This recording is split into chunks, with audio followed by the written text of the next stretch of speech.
யோவான் 2ஆம் அதிகாரம் ಯೋಹಾನ 2ನೇ ಅಧ್ಯಾಯ 1 11 வசனத்தில் இருக்கும் ಸಂಭವத்தை தான் பார்க்க போகிறோம். 1ರಿಂದ 11ನೇ ವಾಕ್ಯದವರೆಗೂ ಇರುವ ಸಂಗತಿಯನ್ನು ನೋಡಲಿದ್ದೇವೆ. ஆனால் அதற்கு ஒரு வசனத்தை நான் முதலில் வாசிக்க விரும்புகிறேன். ಅದಕ್ಕೆ ಮುಂಚಿತವಾಗಿ ಒಂದು ವಾಕ್ಯವನ್ನು ಓದೋದಕ್ಕೆ ಬಯಸ್ತೇನೆ.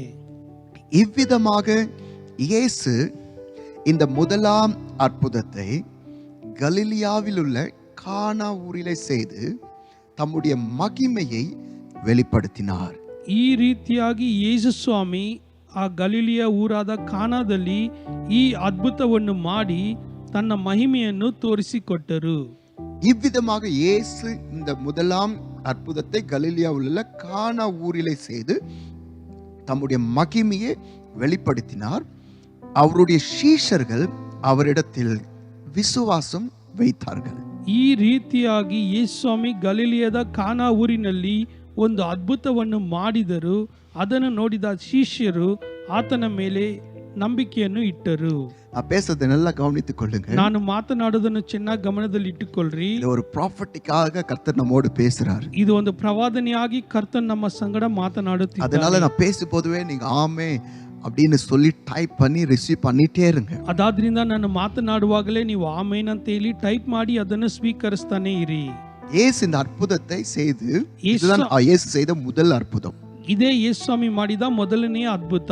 இந்த பூமியில அவர் மனுஷனா வந்த பிறகு ಈ ಭೂಮಿಯಲ್ಲಿ ಆತನು ಮನುಷ್ಯನಾಗಿ ಬಂದ ನಂತರ 30 வயதுல யோவான் ஸ்நானகனால் ஞானஸ்தானம் பெற்று கரை ஏறி பரிசுத்தாவியானால் நிரப்பப்பட்டு 40 நாள் ಉಪವಾಸத்தில் ವನಾಂತರத்தில் இருந்த பிறகு 30ನೇ ವರ್ಷದಲ್ಲಿ ಸ್ನಾನಿಕನಾದ ಯೋಹಾನಿಂದ ದೀಕ್ಷಾಸ್ನಾನ ಮಾಡಿಸಿಕೊಂಡು ಆಚೆಯ ದಡಕ್ಕೆ ಬಂದು ಆತ 40 ದಿವಸ ಉಪವಾಸವಿದ್ದು ನಂತರ ದಿವಸದಲ್ಲಿ முதல் செய்த அற்புதம் இந்த அற்புதம். ಮೊದಲನೆಯ ಒಂದು ಅದ್ಭುತ ಕಾರ್ಯ ಈ ಅದ್ಭುತ ಕಾರ್ಯ. கானா ஊர் கல்யாணத்தில் ஆண்டவர் ஒரு அற்புதத்தை செய்கிறார். அது அவர் செய்த முதல் அற்புதம். ಕಾನಾ ಊರಿನ ಮದುವೆಯಲ್ಲಿ ಯೇಸು ಸ್ವಾಮಿ ಒಂದು ಅದ್ಭುತವನ್ನು ಮಾಡಿದರು. ಆತನು ಮಾಡಿದ ಮೊದಲನೆಯ ಅದ್ಭುತ ಅದು. இந்த அற்புதத்தை செய்து வசனம் சொல்லுகிறது அவர் தம்முடைய மகிமையை வெளிப்படுத்தினார். ಆ ವಾಕ್ಯ ಹೇಳುತ್ತದೆ ಈ ಅದ್ಭುತವನ್ನು ಮಾಡಿ ಆತನು ಆತನ ಮಹಿಮೆಯನ್ನು ತೋರಿಸಿದನೆಂಬುದಾಗಿ. எந்த அற்புதத்தை செஞ்சாரு? ಯಾವ ಅದ್ಭುತವನ್ನು ಮಾಡಿದರು? எப்படி தன் மகிமையை வெளிப்படுத்தினாரு? ಹೇಗೆ ತನ್ನ ಮಹಿಮೆಯನ್ನು ತೋರಿಸಿಕೊಂಡರು? இன்றைக்கு ஆண்டவர் நம்மோடு பேசுகிறார். ಇವತ್ತು ದೇವರು ನಮ್ಮ ಸಂಗಡ ಮಾತನಾಡುತ್ತಾರೆ. ஆண்டவர் இந்த அற்புதத்தை எப்படி செய்தார்? ಯೇಸು ಸ್ವಾಮಿ ಅದ್ಭುತವನ್ನು ಹೇಗೆ தம் ಮಾಡಿದರು? மகிமையை வெளிப்படுத்தினார். ಅದರ ಮುಖಾಂತರ ಆತನ ಮಹಿಮೆಯನ್ನು ತೋರ್ಪಡಿಸಿದರು. என்ன செஞ்சாருங்க? ಏನ್ ಮಾಡಿದರು? தண்ணீரை திராட்சரசமாய் மாற்றினார். ನೀರನ್ನು ದ್ರಾಕ್ಷ ರಸವಾಗಿ ಮಾರ್ಪಡಿಸಿದರು. தண்ணீரை திராட்சரசமாய் மாற்றினார். ನೀರನ್ನು ದ್ರಾಕ್ಷ ರಸವಾಗಿ ಮಾರ್ಪಡಿಸಿದರು. அப்படி செய்த அற்புதத்தை தன்னுடைய மகிமையை வெளிப்படுத்துகிறார்.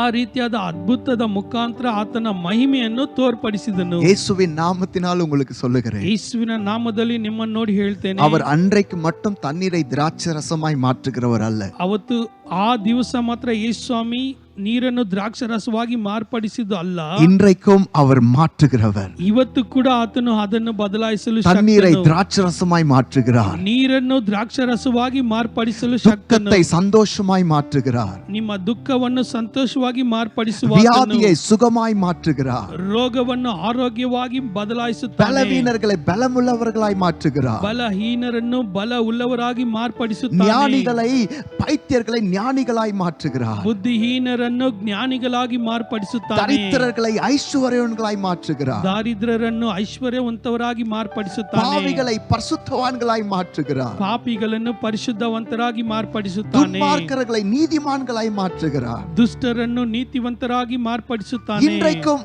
ஆண்டவர் மாற்றுகிற வேலையில் அவர் ஈடுபட்டு கொண்டிருக்கிறார். ಈ ದಿವಸದಲ್ಲೂ ಕೂಡ ದೇವರು ಬದಲಾಯಿಸುವಂತ ಕಾರ್ಯಗಳಲ್ಲಿ ಆತನನ್ನು ತೊಡಗಿಸಿಕೊಂಡಿದ್ದಾರೆ. உங்கள் வாழ்க்கையில மாற்றங்களை கர்த்தர் கொடுக்க போகிறார். ನಿಮ್ಮ ಜೀವಿತದಲ್ಲೂ ಕೂಡ ದೇವರು ಬದಲಾವಣೆಗಳನ್ನು ಕೊಡಲಿದ್ದಾರೆ. உங்க குடிக்கார கணவரை கர்த்தர் மாற்ற போகிறார். ನಿಮ್ಮ ಕುಡುಕ ಗಂಡನನ್ನು ಕರ್ತನು ಬದಲಾಯಿಸಲಿದ್ದಾನೆ. உங்கள் கீழ்ப்படியாத பிள்ளைகளை கர்த்தர் மாற்ற போகிறார். ನಿಮ್ಮ ವಿಧೇಯತೆ ಇಲ್ಲದ ಮಕ್ಕಳನ್ನು ಕರ್ತನು உங்கள் ಬದಲಾಯಿಸಲಿದ್ದಾನೆ. வேலையில் இருக்கிற அந்த சூழ்நிலைகளை கர்த்தர் மாற்ற போகிறார். ನಿಮ್ಮ ಕೆಲಸದಲ್ಲಿ ಇರುವ ಎಲ್ಲ ಇಕ್ಕಟ್ಟನ್ನು ಕರ್ತನು இன்றைக்கு ಬದಲಾಯಿಸಲಿದ್ದಾನೆ. இருக்கிற அந்த கடன் சூழ்நிலையை கர்த்தர் மாற்ற போகிறார். ಇವತ್ತಿರುವ ಸಾಲದ ಸ್ಥಿತಿಯನ್ನು ಸ್ಥಿತಿಯನ್ನು ಕರ್ತನು ಬದಲಾಯಿಸಲಿದ್ದಾನೆ. விசுவாசிக்கிற மட்டும் ஆமென்னு சொல்லி ரிசீவ் பண்ணிக்கொண்டே இருங்க. ನಂಬುವವರು ಮಾತ್ರ ಆಮೇನ್ ಅಂತ ಹೇಳಿ ಸ್ವೀಕರಿಸ್ತಾ ಇರಿ. என்னுடைய ஆண்டவர் 2000 வருடத்துக்கு முன்பாக தண்ணீரை திராட்சரசமாய் மாற்றினது மட்டும் கிடையாது. ನನ್ನ ದೇವರು 2000 ವರ್ಷಗಳ ಹಿಂದೆ ನೀರನ್ನು ದ್ರಾಕ್ಷರಸವಾಗಿ ಮಾರ್ಪಡಿಸಿದ್ದು ಮಾತ್ರವಲ್ಲದೆ இன்றைக்கும் அவர் காரியங்களை மாற்றுகிறவராகவே இருக்கிறார். ಇಂದಿಗೂ ಕೂಡ ಆತನು ಕಾರ್ಯಗಳನ್ನು ಬದಲಾಯಿಸುವಾತನಾಗಿ ಇದ್ದಾನೆ. ஹalleluya. ಹಲ್ಲೆಲೂಯಾ. ஏற்கனவே I feel like preach பண்ணி முடிச்சிட்டது போல இருக்கிறது. ನಾನು ಈಗಲೇ ನಿಮಗೆ ಬೋಧಿಸಿ ಮುಗಿಸಿದಂತೆ ಅನುಭವ ಆಗ್ತಾ ಇದೆ. தண்ணீரை திராட்சரசமாய் மாற்றி ನೀರನ್ನು ದ್ರಾಕ್ಷರಸವಾಗಿ ಮಾರ್ಪಡಿಸಿ முதல் அற்புதத்தை செய்து ಮೊದಲನೇ ಅದ್ಭುತವನ್ನು ಮಾಡಿ ஆண்டவர் தன் மகிமையை வெளிப்படுத்துகிறார். ದೇವರು ಆತನ ಮಹಿಮೆಯನ್ನು ತೋರ್ಪಡಿಸಿದನು. ஏன் ஆண்டவர் கானா ஊர் கல்யாணத்துல திராட்சரசத்தை தண்ணீரை திராட்சரசமாய் மாற்றி அற்புதம் செய்தார்? ಯಾಕೆ ಕಾನಾ ಊರಿನ ಮದುವೆಯಲ್ಲಿ ನೀರನ್ನು ದ್ರಾಕ್ಷರಸವಾಗಿ ಮಾರ್ಪಡಿಸಿ ಆತನ ಮಹಿಮೆಯನ್ನು ತೋರ್ಪಡಿಸಿದನು? ஏன் ஆண்டவர் வேற ஊர்ல செய்திருக்கலாம் இல்லையா? ಯಾಕೆ ದೇವರು ಬೇರೆ ಊರುಗಳಲ್ಲಿ ಮಾಡಿರಬಹುದು ತಾನೇ? வேற அற்புதத்தை செய்திருக்கலாம் இல்லையா? ಬೇರೆ ಅದ್ಭುತಗಳನ್ನು ಮಾಡಿರಬಹುದು ತಾನೇ? வேதத்துல எது எழுதி இருந்தாலும் ಸತ್ಯವೇದದಲ್ಲಿ ಏನೇ ಬರೆದಿದ್ದರು அது சும்மா எழுதல, ಅದು ಸುಮ್ಮನೆ ಹಾಗೆ ಬರೆಯಲಿಲ್ಲ, கதைக்காக எழுதல. ಯಾವುದೋ ಕತೆಗೋಸ್ಕರ ಬರೆಯಲಿಲ್ಲ. ஒவ்வொரு வார்த்தையிலும் அர்த்தம் உண்டு, ಪ್ರತಿಯೊಂದು ವಾಕ್ಯದಲ್ಲೂ ಅರ್ಥ ಉಂಟು, ஒவ்வொரு எழுத்துக்களிலும் அர்த்தம் உண்டு. ಪ್ರತಿಯೊಂದು ಪದಗಳಲ್ಲೂ ಅರ್ಥ ಉಂಟು. ஏன் ஆண்டவர் கானா ஊர் கல்யாணத்தில் அற்புதம் செஞ்சாரு? ಯಾಕೆ ಈ ಕಾನಾ ಊರಿನ ಮದುವೆಯಲ್ಲಿ ದೇವರು ಅದ್ಭುತ ಮಾಡಿದರು? ஏன் தண்ணீரை திராட்சரசமாய் மாற்றுற முதல் அற்புதமாய் செய்தாரு? ಯಾಕೆ ನೀರನ್ನು ದ್ರಾಕ್ಷರಸವಾಗಿ ಮಾರ್ಪಡಿಸುವ ಮೊದಲನೇ ಅದ್ಭುತವನ್ನು ಮಾಡಿದರು? நீங்க அப்படியே ஆதியாகத்துக்கு 9வது அதிகாரத்துக்கு நீங்க போனீங்கன்னா ನೀವು ಹಾಗೆ ಆದಿಕಾಂಡ 9ನೇ ಅಧ್ಯಾಯದಲ್ಲಿ ನೋಡುವುದಾದರೆ உங்களுக்கு ஒரு சம்பவத்தை நீங்க பார்க்கலாம். ನೀವು ಅಲ್ಲಿ ಒಂದು ಸಂಗತಿಯನ್ನು ನೋಡಬಹುದು. ஒரு முறை ಒಂದು ಸಾರಿ நோவா தாத்தா ನೋಹನು அவர் திராட்சரசத்தை குடித்துட்டு ಆತನು ದ್ರಾಕ್ಷಾರಸವನ್ನು ಕುಡಿದು தன் சுயநிலத்தையே இழந்து போய் ಆತನಿಗಿದ್ದಂತ ನೆನಪನ್ನು ಶಕ್ತಿಯನ್ನು ಕಳೆದುಕೊಂಡು நிர்வாணமாய் படுத்திருக்கிறார். ಆತನ ಬೆತ್ತಲೆಯಾಗಿ ಮಲಗಿದ್ದನು. அவருடைய மகன் ಆತನ ಮಗನು அந்த நிர்வாணத்தை பார்த்து எல்லாருக்கும் போய் சொல்லிடுறாரு. ಆತನ ಬೆತ್ತಲೆಯನ್ನು ನೋಡಿ ಎಲ್ಲರಿಗೂ ತಿಳಿಸಿದನು. அவர் நினைவுக்கு வந்த போது, நோவா சுய நினைவுக்கு வந்த போது, ಅಂದ್ರೆ ಆ ನೋಹನಿಗೆ ನೆನಪು ಬಂದ ತಕ್ಷಣ அவருக்கு இந்த விஷயம் தெரிகிறது. ಆತನಿಗೆ ಈ ವಿಷಯ ತಿಳಿಯಿತು. அவர் சொன்ன முதல் வார்த்தை என்ன தெரியுமா? ಆತನು ಹೇಳಿದ ಮೊದಲನೇ ಮಾತು ಏನು ಗೊತ್ತಾ? இன்னைக்கு ஆதியாக 9வது அதிகாரம் 25வது வசனத்தை படிச்சா உங்களுக்கு புரியும். ಆದಿಕಾಂಡ 9:25ರಲ್ಲಿ ಓದಿದ್ರೆ ನಿಮಗೆ ತಿಳಿಯುತ್ತದೆ. கானான் சபிக்கப்பட்டவன் என்று சபிக்கிறார். ಕಾನಾನು ಶಾಪಗ್ರಸ್ತನಾಗಲಿ ಅಂತ ಹೇಳಿ ಆತನು ಶಪಿಸಿದನು. கானான் அந்த வம்சத்தில உருவானதுதான் அந்த கானான் பட்டணமே. ನೋಡಿ, ಕಾನಾನ್ ಈ ವಂಶದಲ್ಲಿ ಉಂಟಾದದ್ದೇ ಈ ಕಾನಾನ್ ಊರು. சோ கானானை ஆண்டவர் நோவா சபிக்கிறார். ಈ ಕಾನಾನನ್ನು ನೋಹನು ಶಪಿಸಿದನು. சோ ಅದಕ್ಕೆ பிறகு நீங்க ஓல்ட் டெஸ்டமென்ட்ல நீங்க படிச்சீங்கன்னா ಅದರ ನಂತರ ಈ ಒಂದು ಹಳೆಯ ಒಡಂಬಡಿಕೆಯಲ್ಲಿ ನೀವು ಓದಿಕೊಂಡು ಬಂದ್ರೆ கானான் அப்படினாவே எல்லாருக்கும் மனசுல என்ன தோன்றதுன்னா அது ஒரு சபிக்கப்பட்ட இடம், அது ஒரு சபிக்கப்பட்ட இடம், அது ஒரு சபிக்கப்பட்டது என்று அந்த எண்ணம் எல்லாருக்குள்ள இருந்து கொண்டே இருந்தது. ಕಾನಾನ್ ಅಂದ್ರೆ ಏನ್ ವಿಷಯ ಅವರಿಗೆ ತಿಳಿಯುತ್ತಿತ್ತಂದ್ರೆ ಅದು ಒಂದು ಶಾಪಗ್ರಸ್ತದ ಪಟ್ಟಣವು ಎಂಬುದಾಗಿ ಅವರಿಗೆ ನೆನಪಾಗುತ್ತಿತ್ತು. ஆண்டவர் இயேசு இந்த பூமிக்கு வந்த பிறகு ಅಂದ್ರೆ ದೇವರಾದ ಯೇಸು ಸ್ವಾಮಿ ಈ ಭೂಮಿಗೆ ಬಂದ ತಕ್ಷಣ முதல் அற்புதத்தை கானான் செய்றார். ಮೊದಲನೇ ಅದ್ಭುತ ಕಾನಾ ಊರಿನಲ್ಲಿ ಮಾಡಿದರು. எந்த பேர் மனிதரால் சபிக்கப்பட்டது, ಯಾವ ಹೆಸರು ಮನುಷ್ಯರಿಂದ ಶಾಪಕ್ಕೊಳಗಾಯಿತೋ, எந்த பேர் ஜனங்கள் காலகாலமா இது சபிக்கப்பட்டது என்று சொல்லிக் கொண்டிருந்தார்களோ, ಯಾವ ಹೆಸರು ಕಾಲದಿಂದಲೂ ಇದು ಶಾಪಗ್ರಸ್ತವಾಗಿದೆ ಅಂತ ಹೇಳ್ತಾ ಬಂದ್ರು, அந்த சபிக்கப்பட்ட இடத்தில் ஆண்டவர் அற்புதம் செய்றார். ಆ ಶಪಿಸಲ್ಪಟ್ಟ ಸ್ಥಳದಲ್ಲಿ ದೇವರು ಮೊದಲನೇ ಅದ್ಭುತ ಮಾಡಿದರು. தன்னுடைய மகிமையை வெளிப்படுத்துறார். ಆತನ ಮಹಿಮೆಯನ್ನು ತೋರ್ಪಡಿಸಿದನು. தேவனுடைய பிள்ளை நல்லா கவனித்துக் கொள்ளுங்க. ದೇವರ ಮಕ್ಕಳೇ ಚೆನ್ನಾಗಿ ತಿಳಿದುಕೊಳ್ಳ್ರಿ. எந்த இடம் சபிக்கப்பட்டதோ, ಯಾವ ಸ್ಥಳವು ಶಾಪಗ್ರಸ್ತವಾದದೋ, எந்த இடம் ஜனங்கள் பார்வையில் அற்பமாய் எண்ணப்பட்டதோ, ಯಾವ ಸ್ಥಳವು ಜನರ ಕಣ್ಣಿನಲ್ಲಿ ಅಲ್ಪವಾಗಿ ಕಾಣಿಸ್ತಾ ಇತ್ತು, அந்த இடத்தில் தான் முதல் அற்புதத்தை அவர் செய்கிறார். ಅದೇ ಸ್ಥಳದಲ್ಲಿ ದೇವರು ಮೊದಲನೇ ಅದ್ಭುತ ಮಾಡಿದರು. அதுதான் ஆண்டவர். ಅದೇ ನನ್ನ That ದೇವರು, is my Jesus. ಅದೇ ನನ್ನ ಯೇಸು. யாரையெல்லாம் ஜனங்க உலகம் அற்பமா பார்க்கிறதோ, ಯಾರನ್ನೆಲ್ಲ ಜನರು ಅಲ್ಪವಾಗಿ ಅಂದ್ರೆ ದೇಶದವರು ಅಲ್ಪವಾಗಿ ನೋಡುತ್ತಿದ್ದಾರೋ அவர்களை கர்த்தர் உயர்த்துகிறார். ಅವರನ್ನು ದೇವರು ಹೆಚ್ಚಿಸುತ್ತಾರೆ. அவர்கள் வாழ்க்கையில் அற்புதங்களை கர்த்தர் செய்கிறார். ಅವರ ಜೀವಿತದಲ್ಲಿ ಕರ್ತನು ಅದ್ಭುತಗಳನ್ನು ಮಾಡುತ್ತಾರೆ. மனுஷன் உங்களை ஒருவேளை சபிச்சிருக்கலாம். ಒಂದು ವೇಳೆ ಮನುಷ್ಯರು ನಿಮ್ಮನ್ನು ಶಪಿಸಿರಬಹುದು. உலகமே உங்களை ஒருவேளை அற்பமாய் பார்க்கலாம். ಲೋಕವೇ ನಿಮ್ಮನ್ನು ಅಲ್ಪವಾಗಿ ನೋಡಬಹುದು. Let everybody may looking at you down. ನಿಮ್ಮನ್ನು ಕೆಳಗಿನವರ ರೀತಿಯಲ್ಲಿ ಎಲ್ಲರೂ ನೋಡಬಹುದು. ஆனால் ஆண்டவர் உன் வாழ்க்கையில மகிமையை வெளிப்படுத்த விரும்புகிறார். ಆದರೆ ದೇವರು ನಿನ್ನ ಜೀವಿತದಲ್ಲಿ ಆತನ ಮಹಿಮೆಯನ್ನು ತೋರ್ಪಡಿಸಲು ಬಯಸ್ತಾ இந்த ಇದ್ದಾರೆ. சாபம் எப்படி வந்தது? ಈ ಶಾಪ ಹೇಗೆ ಬಂತು? திராட்சரச நோவா குடித்ததினால அந்த நிர்வாணத்தை அவன் பார்த்ததினால சாபம் ಕಾನಾನುக்குள் வந்தது. ಆತನು ದ್ರಾಕ್ಷಾರಸ ಕುಡಿದದ್ರಿಂದ ಆತನ ಮಗನು ಅದರ ಬೆತ್ತಲೆಯನ್ನು ನೋಡಿದರಿಂದ ಈ ಶಾಪವು ಆತನಿಗೆ ಬಂದಿತು. சோ அதே சாபத்தை ஆண்டவர் எப்படி ஆசீர்வாதமா மாத்துறாரு பாருங்க. ನೋಡಿ, ಅದೇ ಪ್ರಕಾರದ ಶಾಪವನ್ನು ದೇವರು ಹೇಗೆ ಆಶೀರ್ವಾದವಾಗಿ ಮಾರ್ಪಡಿಸ್ತಾ ಇದ್ದಾರೆ ನೋಡಿ. அந்த சபிக்கப்பட்ட கானானில் அற்புதம் செய்து அதே தண்ணீரை திராட்சரசமாய் மாற்றுவதின் மூலமாக கர்த்தர் தன் மகிமையை வெளிப்படுத்துறார். ಈ ಶಾಪಕ್ಕೆ ಒಳಗಾದ ಕಾನಾನಿನಲ್ಲಿ ನೀರನ್ನು ದ್ರಾಕ್ಷಾರಸವಾಗಿ ಮಾಡಿ ದೇವರು ಅದ್ಭುತವನ್ನು ನಡೆಸಿದರು. ಅಡಿக்கடி இப்படி சொல்லுவேன். ನಾನು ಯಾವಾಗಲೂ ಹೀಗೆ ತಿಳಿಸ್ತೇನೆ. உலகம் எப்போ வேணான்னு சொல்லுதோ, ಲೋಕ ಯಾವಾಗ ಬೇಡ ಅಂತ ಹೇಳ್ತದೋ, ஆண்டவர் அந்த பார்த்து சொல்றார், நீ எனக்கு வேணும்ன்றார். ಆಗ ದೇವರು ನಿಮ್ಮನ್ನು ನೋಡಿ ಹೇಳ್ತಾರೆ, ನನಗೆ ಬೇಕು ಎಂಬುದಾಗಿ. அதுதான் ஆண்டவர். ಅದೇ ದೇವರು. உலகம் வேணாம் அப்படின்னு சொன்னா, ಲೋಕ ಬೇಡ ಅಂತ ತಿಳಿಸುವಾಗ ஆண்டவர் வந்து நிக்கிறாரு. ದೇವರು ಬಂದು ನಿಲ್ಲುತ್ತಾರೆ, எனக்கு நீ வேணும்னு சொல்றாரு. ನನಗೆ ನೀನು ಬೇಕು ಅಂತ ತಿಳಿಸ್ತಾರೆ. ஹalleluya. ஹalleluya. வசனம் அப்படிதான் சொல்லுது. ವಾಕ್ಯ ಹಾಗೆ ತಿಳಿಸುತ್ತದೆ. உலகத்தால் வெறுக்கப்பட்டது, ಲೋಕದಿಂದ ತಿರಸ್ಕರಿಸಲ್ಪಟ್ಟದ್ದು தேவனால் தெரிந்து கொள்ளப்பட்டது, ದೇವರಿಂದ ಆರಿಸಿಕೊಳ್ಳಲ್ಪಟ್ಟದ್ದು.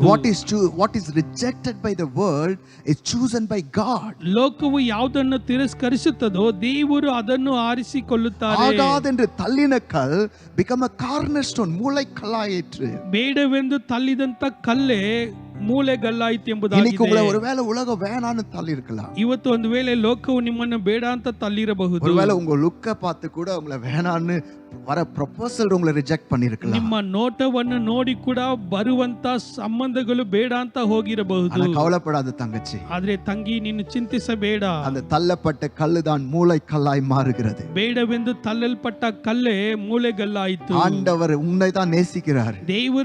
ದೇವರು ನಿನ್ನನ್ನೇ ಪ್ರೀತಿಸುತ್ತಾರೆ. உலகம் உன்னை வெறுக்கலாம், ಲೋಕ ತಿರಸ್ಕರಿಸಬಹುದು, கர்த்தர் உன்னை நேசிக்கிறார்.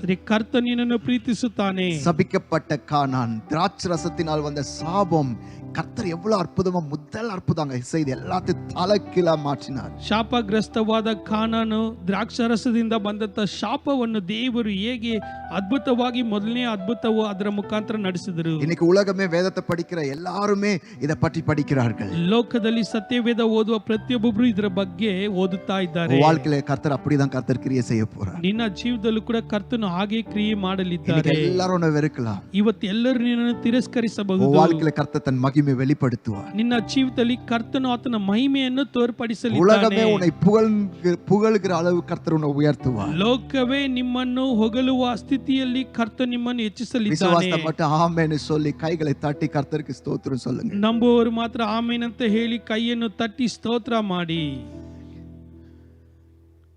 ஏன் ஆண்டவர் முதல் அற்புதத்தை கல்யாண வீட்ல செஞ்சார்? ಯಾಕೆ ದೇವರು ಮೊದಲನೇ ಅದ್ಭುತವನ್ನು ಈ ಮದುವೆಯ ಮನೆಯಲ್ಲಿ ಮಾಡಿದರು? why? ಯಾಕೆ? ஹீலிங்ஸ் இருக்கிறது, டெலிவரன்ஸ் இருக்கிறது, இந்த மாதிரி பல அற்புதங்கள் இருக்குது. ಗುಣಪಡಿಸೋದಿದೆ, ಬಿಡುಗಡೆಗೊಳಿಸೋದಿದೆ, ಈ ರೀತಿಯಾದ ನಾನಾ ಅದ್ಭುತಗಳು ಇದೆ. கல்யாணத்துல ஏங்க முதல் அற்புதத்தை இயேசு செய்கிறார்? ಯಾಕೆ ಮದುವೆಯಲ್ಲಿ ದೇವರು ಮೊದಲನೇ ಅದ್ಭುತವನ್ನು ನಡೆಸಿದರು? ஏன் தெரியுமா? ಯಾಕೆ ಗೊತ್ತಾ? இப்போ இன்றைக்கு ಇವತ್ತು ಈ ದಿವಸ மிக முக்கியமான அற்புதம் எங்க தேவைப்படுதுன்னா, ಬಹಳ ಮುಖ್ಯವಾದ ಅದ್ಭುತ ಎಲ್ಲಿ ಬೇಕಾಗಿದೆ ಅಂದ್ರೆ திருமணத்தில் தான், ಮದುವೆಯಲ್ಲಿ, திருமணங்களில் தான். ಮದುವೆಗಳಲ್ಲಿ. நான் பேசுறது உங்களுக்கு புரியுதுன்னு நினைக்கிறேன். ನಾನು ಮಾತನಾಡೋದು ನಿಮಗೆ ಅರ್ಥವಾಗ್ತಾ ಇದೆ ಅಂತ மற்ற எல்லா ಭಾವಿಸ್ತೇನೆ. அற்புதமும் ஈஸியா நடக்குதுங்க. ಬೇರೆ ಎಲ್ಲ ಅದ್ಭುತವೂ ಸುಲಭವಾಗಿ ನಡೆಯುತ್ತದೆ. திருமண வாழ்க்கையில வர குறைவுகள் தான் இன்னைக்கு குடும்பங்களில பெரிய பிரச்சனையை கொண்டு வந்து கொண்டிருக்கிறது. ಆದ್ರೆ ಮದುವೆಯ ಜೀವಿತಗಳಲ್ಲಿ, ಕುಟುಂಬಗಳಲ್ಲಿ ಬರುವಂತ ಸಮಸ್ಯೆಗಳೇ ಬಹಳ ದೊಡ್ಡದಾಗಿದೆ ಈ ದಿವಸಗಳಲ್ಲಿ. வியாதி வந்தா டாக்டர் கிட்ட போறாங்க, ಕಾಯಿಲೆ ಬಂದ್ರೆ ವೈದ್ಯರ ಹತ್ರ ಹೋಗ್ತಾರೆ, பிசாசு ஏதாவது பிடிச்சா ஊழியர் கிட்ட போறாங்க, ಸೈತಾನನ ತೊಂದರೆ ಇದ್ರೆ ದೇವ ಸೇವಕರ ಹತ್ರ ಹೋಗ್ತಾರೆ. ஆனா கல்யாணத்தில், திருமணத்தில் பிரச்சனை வந்தா டைவர்ஸ்க்கு போறாங்க. ಆದ್ರೆ ಮದುವೆಯಲ್ಲಿ ಸಮಸ್ಯೆ ಬಂದ್ರೆ ಡೈವರ್ಸ್ಗೆ ಹೋಗ್ತಾರೆ. இன்னைக்கு இந்த உலகத்துல இப்போ ரைட் நவ இருக்கிற மிகப்பெரிய பிரச்சனை ரிலேஷன்ஷிப் ப்ராப்ளம், மேரேஜ் ப்ராப்ளம். ಇವತ್ತು ಈ ಲೋಕದಲ್ಲಿರುವ ದೊಡ್ಡ ಸಮಸ್ಯೆ ಏನಂದ್ರೆ ಒಂದು ಸಂಬಂಧಗಳ ಸಮಸ್ಯೆ, ಮದುವೆಯ ಸಮಸ್ಯೆ. கணவன் மனைவிக்குள்ள பிரிவினைகள், ಗಂಡ ಹೆಂಡತಿ ಒಳಗೆ ಒಂದು ಬೇರ್ಪಡುವಿಕೆ, திருமணத்துல சந்தோஷம் கிடையாது, ஐக்கியம் கிடையாது. ಮದುವೆಯಲ್ಲಿ ಸಂತೋಷವಿಲ್ಲ, ಐಕ್ಯತೆ ಇಲ್ಲ. So families are being broken. ಕುಟುಂಬಗಳು ಮುರಿಯಲ್ಪಟ್ಟಿವೆ, மிஸ்அண்டர்ஸ்டாண்டிங்ல போயிட்டு இருக்காங்க. ಒಂದು ತಪ್ಪಾದ ಭಾವನೆಗಳು ಉಂಟಾಗ್ತಾ ಇದೆ. ஒரே வீட்ல இருந்தாலும் அவங்களுக்குள்ள அந்த அன்பு இல்ல, அவங்களுக்குள்ள அந்த ஒரு பற்றுதல் கிடையாது. ಒಂದೇ ಮನೆಯಲ್ಲಿ ಇದ್ರೆ ಪ್ರೀತಿ ಇಲ್ಲದವರಾಗಿರ್ತಾರೆ, ಯಾವ ಒಂದು ಅನ್ಯೋನ್ಯತೆ ಇಲ್ಲದವರಾಗಿರ್ತಾರೆ. எத்தனையோ கணவன் மனைவி ஒரே வீட்ல இருந்து பேசாமல் இருக்கிறார்கள். ಎಷ್ಟೋ ಗಂಡ ಹೆಂಡತಿ ಒಂದೇ ಮನೆಯಲ್ಲಿ ಇದ್ದು ಕೂಡ ಮಾತನಾಡದವರಾಗಿದ್ದಾರೆ. ஒருவர் மேல ஒருவர் வெறுப்போடு கசப்போடு இருக்கிறார்கள். ಒಬ್ಬರ ಮೇಲೆ ಒಬ್ಬರು ಕಹಿಯಿಂದ ದ್ವೇಷದಿಂದ ಇದ್ದಾರೆ. இன்னைக்கு தேவையான மிகப்பெரிய அற்புதம் திருமணத்தில். ಇವತ್ತು ಬೇಕಾದ ದೊಡ್ಡ ಅದ್ಭುತ ಏನಂದ್ರೆ ಮದುವೆಯ நான் ಕಾರ್ಯಗಳಲ್ಲಿ. விசுவாசிக்கிறேன் இன்னைக்கு ராத்திரி ஒருவேளை இந்த நிகழ்ச்சியில கலந்து கொண்ட உங்க குடும்பத்தில் எந்த பிரச்சனை இருந்தாலும் கர்த்தர் உங்கள் திருமண வாழ்க்கையில் அற்புதங்களை செய்ய போகிறாரு. உங்க குடும்ப வாழ்க்கையில கர்த்தர் அந்த குறைவுகளை நிறைவாக்க போகிறாரு. He did a first miracle in the wedding because today the wedding need a miracle of God. ನಾನು ನಂಬುತ್ತೇನೆ ಈ ರಾತ್ರಿಯಲ್ಲಿ ಕರ್ತನು ನಿಮ್ಮ ಮದುವೆ ವಿಷಯಗಳಲ್ಲಾಗಲಿ ಕುಟುಂಬದ ವಿಷಯಗಳಲ್ಲಾಗಿರಲಿ ಏನೇ ತೊಂದರೆ ಆದರೂ ಕರ್ತನು ಹೇಗೆ ಆ ಮದುವೆಯಲ್ಲಿ ಮೊದಲನೇ ಅದ್ಭುತ ಕಾರ್ಯ ಮಾಡಿದ್ರು ಅದೇ ಪ್ರಕಾರ ನಿಮ್ಮ ಜೀವಿತದಲ್ಲೂ ಕೂಡ ಮಾಡಲಿದ್ದಾರೆ. எல்லா குடும்பத்துக்கும் இன்னைக்கு it's going to be a family blessing. ಇವತ್ತು ಎಲ್ಲಾ ಕುಟುಂಬಗಳಿಗೂ ಒಂದು ಆಶೀರ್ವಾದದ உங்க ದಿವಸವಾಗಿರುತ್ತದೆ. திருமண வாழ்க்கையில இருக்க குறைவுகளை கர்த்தர் மாற்ற போகிறார். ನಿಮ್ಮ ಮದುವೆಯ ಜೀವಿತದಲ್ಲಿ ಇರುವಂತ ಕೊರತೆಗಳನ್ನು ಕರ್ತನು உங்க ಬದಲಾಯಿಸಲಿದ್ದಾರೆ. கணவன் மனைவிக்குள்ள இருக்கிற போராட்டங்களை கர்த்தர் மாற்ற விரும்புகிறார். ಗಂಡ ಹೆಂಡತಿ ಒಳಗಿರುವ ಸಮಸ್ಯೆಗಳನ್ನು ಕರ್ತನು ಬದಲಾಯಿಸಲಿದ್ದಾನೆ. ஆமென் சொல்லி ரிசீவ் பண்ணுங்க இயேசுவின் நாமத்தினால. ಆಮೆನ್ ಅಂತ ಹೇಳಿ ಸ್ವೀಕರಿಸಿರಿ ಯೇಸುವಿನ ஓ ನಾಮದಲ್ಲಿ. ரபலா சகாதரபா ஷந்தரபலா குரபா ஷிகடரபரபா. ஆண்டவர் இப்படிதான் முதல் அற்புதத்தை செய்து தன் மகிமையை வெளிப்படுத்துகிறார். ದೇವರು ಹೀಗೆ ಆತನ ಮೊದಲನೇ ಅದ್ಭುತವನ್ನು ಮಾಡಿ ತನ್ನ ಮಹಿಮೆಯನ್ನು ತೋರ್ಪಡಿಸಿದನು. ಓಕೆ, அடுத்த ஒரு 10 நிமிஷம் வேகமா இந்த போர்ஷனை நான் படிக்க விரும்புகிறேன். Let's go through this portion and we are going to pray. ಈ ಭಾಗದ ವಿಷಯಗಳ 10 ನಿಮಿಷದೊಳಗಾಗಿ ಓದಲು ಬಯಸ್ತೇನೆ. ಅದನ್ನು ನಾವು ಧ್ಯಾನಿಸಿ ನಾವು ಪ್ರಾರ್ಥನೆಗೆ ಹೋಗೋಣ. முதல் வசனத்திலிருந்து நான் வேகமா அப்படியே வாசிட்டு போறேன். ಮೊದಲನೇ ವಾಕ್ಯದಿಂದ ನಾನು ಬೇಗವಾಗಿ ಓದುತ್ತಾ ಹೋಗ್ತೇನೆ. எத்தனை பேர் என்னோட இருக்கிறீங்க? ಎಷ್ಟು ಜನ ನನ್ನ ಸಂಗಡ ಇದ್ದೀರಾ? எத்தனை பேரோட ஆண்டவர் பேசிட்டு இருக்கிறார்? ಎಷ್ಟು ಜನರ ಸಂಗಡ ದೇವರು ಮಾತನಾಡುತ್ತಿದ್ದಾರೆ? எத்தனை பேர் அதை ரிசீவ் பண்ணிக்கிறீங்க? ಎಷ್ಟು ಜನರು ಅದನ್ನು ಸ್ವೀಕರಿಸ್ತಾ இன்னைக்கு ಇದ್ದೀರಾ? ஃபேமிலில ஆண்டவர் மகிமை வெளிப்படுத்த போறாரு. ಇವತ್ತು ಕುಟುಂಬಗಳಲ್ಲಿ ದೇವರು ಆತನ ಮಹಿಮೆಯನ್ನು உங்க ತೋರ್ಪಡಿಸಲಿದ್ದಾರೆ. மேரேஜ்ல கர்த்தர் தன் மகிமை வெளிப்படுத்த போறாரு. ನಿಮ್ಮ ಮದುವೆ ಕಾರ್ಯಗಳಲ್ಲಿ ಕರ್ತನು ಆತನ ಮಹಿಮೆಯನ್ನು உங்க ತೋರ್ಪಡಿಸಲಿದ್ದಾನೆ. மேரேஜ் லைஃப்ல கர்த்தர் தன் மகிமையை வெளிப்படுத்த போறாரு. ನಿಮ್ಮ ವೈವಾಹಿಕ ಜೀವಿತದಲ್ಲಿ ಕರ್ತನು ಆತನ ಮಹಿಮೆಯನ್ನು உங்க மேரேஜ் ತೋರ್ಪಡಿಸಲಿದ್ದಾನೆ. வாழ்க்கையில இருக்கிற குறைவுகளை அவர் நீக்க போறாரு. ನಿಮ್ಮ ವೈವಾಹಿಕ ಜೀವಿತದಲ್ಲಿರುವ ಕೊರತೆಗಳನ್ನು ಕರ್ತನು Just get ready ನೀಗಿಸಲಿದ್ದಾನೆ. family, get ready family. ಕುಟುಂಬಗಳೇ ನೀವು ಸಿದ್ಧವಾಗಿರಿ, நீங்கள் பிரிந்து ಸಿದ್ಧರಾಗಿರಿ. போக தேவனுடைய சித்தம் கிடையாது. ನೀವು ಬೇರ್ಪಟ್ಟು ಹೋಗೋದು ದೇವರ ಚಿತ್ತವಿಲ್ಲ. நீங்க டைவர்ஸ்க்கு போறது தேவ சித்தம் கிடையாது. ನೀವು ವಿಚ್ಛೇದನೆಗೆ ಹೋಗೋದು ದೇವರ ಚಿತ್ತವಿಲ್ಲ. அன்பற்ற ஒரு வாழ்க்கை நீங்கள் வாழ்வது தேவனுடைய சித்தம் கிடையாது. ಪ್ರೀತಿ ಇಲ್ಲದವರಾಗಿ ಜೀವಿಸುವುದು ದೇವರ ಚಿತ್ತವಿಲ್ಲ. இன்றைக்கு ஆண்டவர் உங்கள் திருமணத்தில் இருக்கும் குறைவுகளை மாற்ற விரும்புகிறார். ನಿಮ್ಮ ವೈವಾಹಿಕ ಜೀವಿತದಲ್ಲಿರುವ ಎಲ್ಲ ಕೊರತೆಗಳನ್ನು ಕರ್ತನು ಇವತ್ತು ನೀಗಿಸಲಿದ್ದಾನೆ. ಓ ಆಮೆನ್, ಹalleluya. ಓ ಆಮೆನ್, ಹalleluya. ಶಂದರಬದರ ಸೊಕ್ಕಂದರಬ ಶೇಖಡರಬ.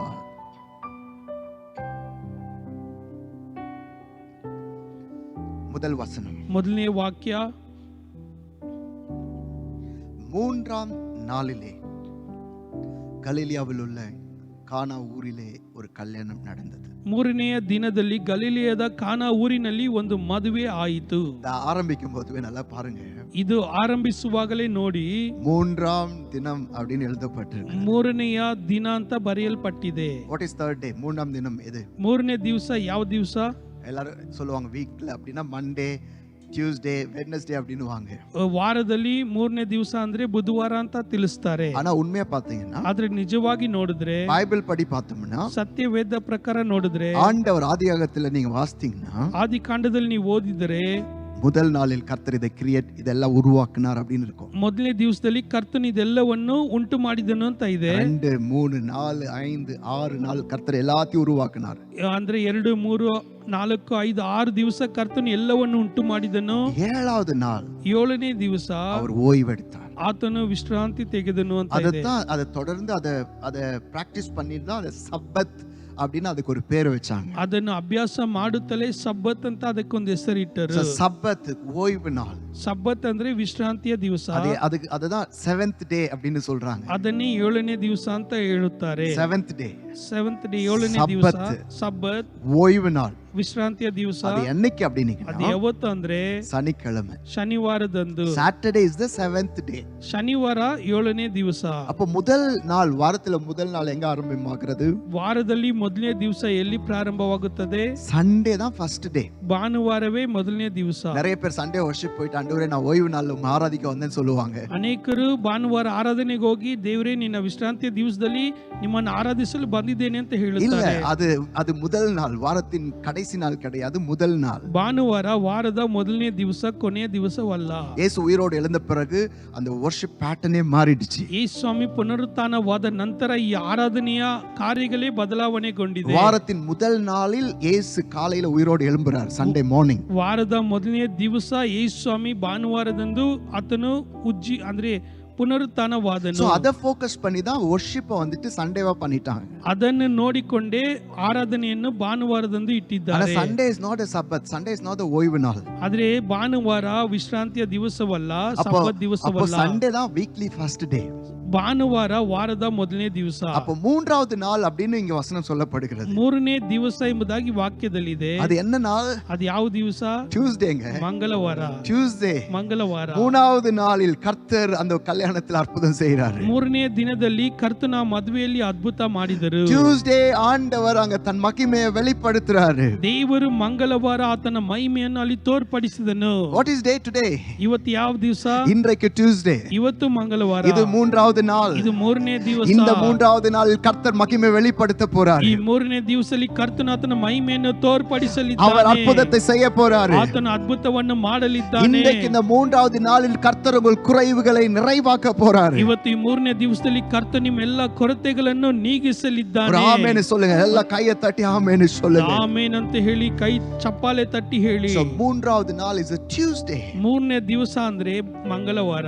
இன்றைக்கு ஆண்டவர் இந்த மூணாவது நாளில் கர்த்தர் உங்கள் கிரியைகளை செய்ய போறார். ಇವತ್ತು ದೇವರು ಈ ಮೂರನೇ ದಿವಸ ಮಂಗಳವಾರದಂದು ಕರ್ತ ನಿಮಗೋಸ್ಕರ ಕ್ರಿಯೆಗಳನ್ನು ನಡೆಸಲಿದ್ದಾನೆ. மூன்றாம் நாளிலே கலிலேயாவில் உள்ள கானா ஊரிலே ஒரு கல்யாணம் நடந்தது. இயேசுவின் தாயும் அங்கே இருந்தால், ಯೇಸುವಿನ ತಾಯಿ ಅಲ್ಲಿ ಇದ್ದಳು. இரண்டாம் வசனம், ಎರಡನೇ ವಾಕ್ಯ. இயேசுவும் அவருடைய சீஷரும் அந்த கல்யாணத்திற்கு அழைக்கப்பட்டிருந்தார்கள். ಯೇಸುವನ್ನು ಆತನ ಶಿಷ್ಯರನ್ನು ಮದುವೆಗೆ ಕರೆದರು. Jesus was invited to the wedding. ಯೇಸು ಸ್ವಾಮಿಗೆ ಆಹ್ವಾನ ಬಂದಿತ್ತು.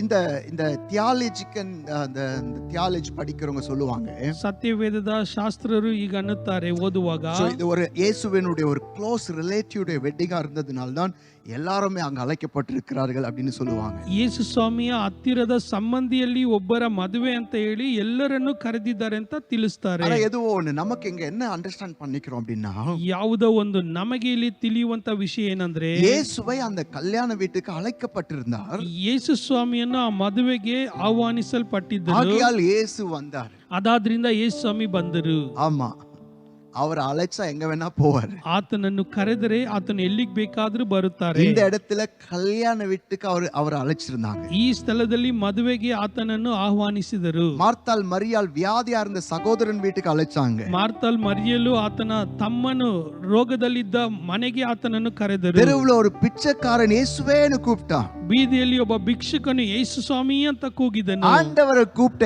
எல்லா இடத்துக்கும் அவர் போனார். ಯೇಸು ಸ್ವಾಮಿಯನ್ನು ಕರೆದ ಎಲ್ಲ ಸ್ಥಳಕ್ಕೂ ಆತನು ಹೋದನು. எல்லார் இடத்திலும் போனார். ಎಲ್ಲರ ಬಳಿಯಲ್ಲೂ ಹೋದನು. எல்லா சூழ்நிலைகளிலும் போனார். ಎಲ್ಲಾ ಸ್ಥಿತಿಯಲ್ಲೂ ಆತನು ಹೋದನು. ஒரு பாகுபாடு இல்லாம, ಯಾವ ಒಂದು ಭೇದ ಭಾವವಿಲ್ಲದೆ, அவன் பணக்காரனா ஏழையான்னு பார்க்காம, ಆತನು ಶ್ರೀಮಂತನ ಬಡವನ ಅಂತ ನೋಡದೆ திருமண வீட்டுக்கும் போறாரு, ಮದುವೆ ಮನೆಗೂ ಹೋದನು, மரண வீட்டுக்கும் போறாரு, ಮರಣದ ಮನೆಗೆ ಹೋದನು, பிச்சைக்காரன் கூப்பிட்டா அவங்கிட்டயும் போறாரு, ಭಿಕ್ಷುಕ ಕರೆದ್ರೆ ಆತನ ಬಳಿಗೆ ಹೋದನು, ஜபாலய தலைவன் கூப்பிட்டா அவன் வீட்டுக்கும் போறாரு, ಆತನ ಆಲಯದ ಮುಖ್ಯಸ್ಥನು ಕರೆದಾಗ ಆತನ ಮನೆಗೂ ಹೋದನು, சகேவென்ற பாவி வீட்டுக்கும் போறாரு, ಜಕಾಯನು ಎಂಬ ಪಾಪಿಯ ಮನೆಗೂ ಕೂಡ ಹೋದನು. அவரை கூப்பிடுற யாரா இருந்தாலும் அவர் போகிற தேவனா இருக்கிறார். ಆತನನ್ನು ಕರೆಯುವ ಯಾರಾಗಿದ್ದರೂ ಆತನ ಮನೆಗೆ ಹೋಗುವ தேவனுடைய ದೇವರಾಗಿದ್ದಾನೆ. பிள்ளைகளே, this is a good news.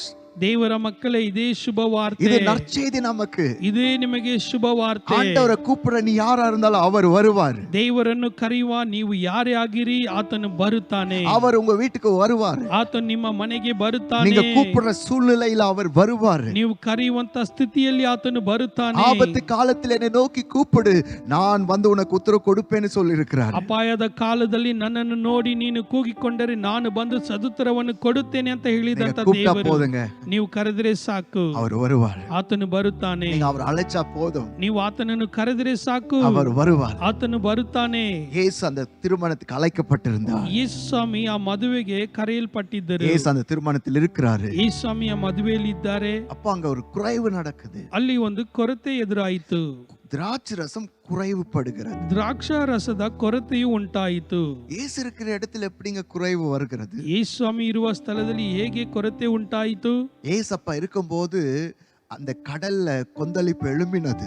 ಯೇಸು ಸ್ವಾಮಿ ಇರುವಾಗ ಸಮುದ್ರದಲ್ಲಿ ಅಲೆಗಳು ಹಾಗೆ ಎದ್ದಿತ್ತು. இங்க இயேசு கிறிஸ்து இந்த கல்யாணத்தில் இருக்கிறாரு, திராட்சை ரசம் குறைவுபடுகிறது. ಯೇಸು ಸ್ವಾಮಿ ಮದುವೆಯಲ್ಲಿ ಇದ್ದಾರೆ, ಇಲ್ಲಿ ದ್ರಾಕ್ಷಾರಸದ ಕೊರತೆ ಎದುರಾಯಿತು. அங்க இயேசு இருக்கிறாரு, வெறும் 5 அப்பம், அங்க குறைவு இருக்கிறது. ಅಲ್ಲಿ ಯೇಸು ಸ್ವಾಮಿ ಇದ್ದರು, ಅಲ್ಲಿ 5 ರೊಟ್ಟಿ ಮಾತ್ರ ಇದೆ, ಒಂದು ಕೊರತೆ ಉಂಟಾಯಿತು. ஆமா, இயேசு இருக்கிற இடத்துல குறைவுகள் காணப்படுகிறது. ಹೌದು, ಯೇಸು ಸ್ವಾಮಿ ಇರುವ ಸ್ಥಳಗಳಲ್ಲಿ ಕೊರತೆಗಳು ಕಾಣಲ್ಪಡುತ್ತದೆ. ஆனா அந்த குறையாகவே இருக்காது. ಆದ್ರೆ ಆ ಕೊರತೆಯಾಗೇ ಇರೋದಿಲ್ಲ. அதை ஆண்டவர் மகிமையினால நிறைவாய் மாற்றுகிறார். ಅದು ದೇವರು ಆ ಕೊರತೆಗಳನ್ನು ಆತನ ಮಹಿಮೆಯಿಂದ ಸಂಪೂರ್ಣವಾಗುವಂತೆ என் ಮಾಡುತ್ತಾನೆ. வாழ்க்கையில இயேசு இருந்தா பிரச்சனை வராதா?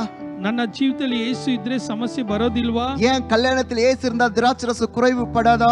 ನನ್ನ ಮದುವೆಯಲ್ಲಿ ಯೇಸು ಸ್ವಾಮಿ ಇದ್ರೆ ದ್ರಾಕ್ಷಾರಸದ ಕೊರತೆ என் ಉಂಟಾಗೋದಿಲ್ವಾ? போட்ல இயேசு இருந்தாக்கா அலைகளினால என் போட் பாதிக்கப்படாதா? ನನ್ನ ಹಡಗಿನಲ್ಲಿ ಯೇಸು ಸ್ವಾಮಿ ಇದ್ರೆ ನನ್ನ ಅಲೆಗಳಿಂದ ಆ ಒಂದು ದೋಣಿಯು ಹಾನಿಗೊಳಗಾಗೋದಿಲ್ವಾ? என் கூட்டத்துல இயேசு இருந்தா 5 அப்பம் அந்த மாதிரி ஒரு குறைவு வருமா?